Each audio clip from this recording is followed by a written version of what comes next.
person belongs to. And you see in chapter 14, verse 1, it says, "Then I looked, and behold, on Mount Zion stood the Lamb, and with him the 144,000. The other mention of the 144,000 in the book of Revelation is in Revelation chapter 14. But notice how they're described. They're described as who had his name and his father's name written on their foreheads. So this seems to be that mark of ownership, that those who have the seal of God in Revelation 7 are the ones who belong truly to God. These are the loyal ones, just like in Jerusalem in Ezekiel's day. This is that distinguishing mark between those that truly belong to God and those that don't. Because sometimes people will be religious and they may put on a good game, but God knows the heart. He knows how to distinguish between those who put on a good outward show and those who truly belong to him.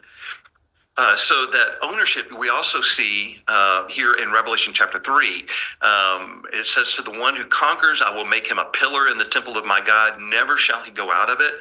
And I will write on him the name of my God and the name of the city of my God, the New Jerusalem, which comes down from my God out of heaven, and my own new name." So again, we've got this seal in Revelation chapter 7 is clearly an indication of who belongs to God. And we want to contrast that with the mark of the beast in Revelation chapter 13, verse 17, which is that mark of loyalty to the beast. So in chapter 6, verses 16 and 17, it says, "Also it," the Antichrist, causes all, both great and small, or small and great, both rich and poor, both free and slave, to be marked on the right hand or on the forehead, so that no one can buy or sell unless he has the mark. That is the name of the beast or the number of its name.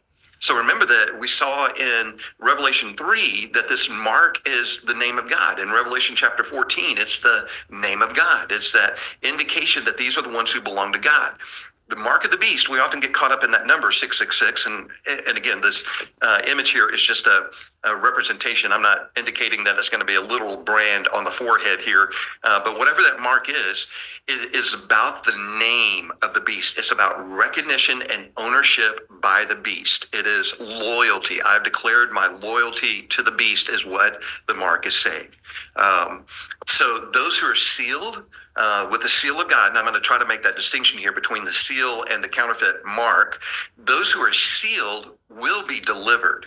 Even though they may go through deep tribulation, even though they may go through deep issues and problems, they will ultimately be delivered. So even though they're not allowed to buy and sell and do all these kind of things during that reign of the Antichrist, they are ultimately going to be delivered. And those who are marked are ultimately going to be destroyed. And we see this in Revelation chapter 14, 11. "And the smoke of their torment," this is the ones who receive the mark, "goes up forever and ever. And they," the ones who have the mark, "have no rest day or night, these worshipers of the beast and his image, and whoever receives the mark of his name." So those who are loyal, who are worshipers of the beast, those who take the mark of the beast, they have one destination, and that is the lake of fire. So those who are sealed are going to be devoted to the Lord. They're going to be faithful, so that even though there's all kind of disinformation and delusion and all these kind of things that are going on, remember the beast is able to perform these incredible signs and wonders, and a lot of people are going to be convinced this is the Messiah, this is Christ. They're still going to be devoted to him, but those who are marked, those who have the mark of the beast, will be deluded. Look at chapter 19, verse 20. "And the beast was captured, and with it the false prophet, who in its presence had done the signs by which he deceived those who had received the mark of the beast and those who worshiped its image." This is part of the repercussions, the consequences of taking the mark, is that people who are loyal to the beast are just brainwashed. They are deluded to reality, to truth, and they truly believe that what they're seeing is the real deal. And no matter what the lies are that are being told, they just swallow it hook, line, and sinker. And that's part of the consequence, part of that judgment of God coming on them, that he just gives them fully over to them. Now notice that the seal does provide protection from God's coming judgment on unbelievers. Look at chapter 9, verse 4. So this is when the trumpets are being blown and you see these plagues and judgments that are coming on the earth.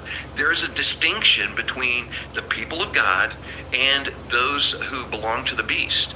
That it's very much like Egypt. that during the time of Egypt and the plagues were being poured out, there was a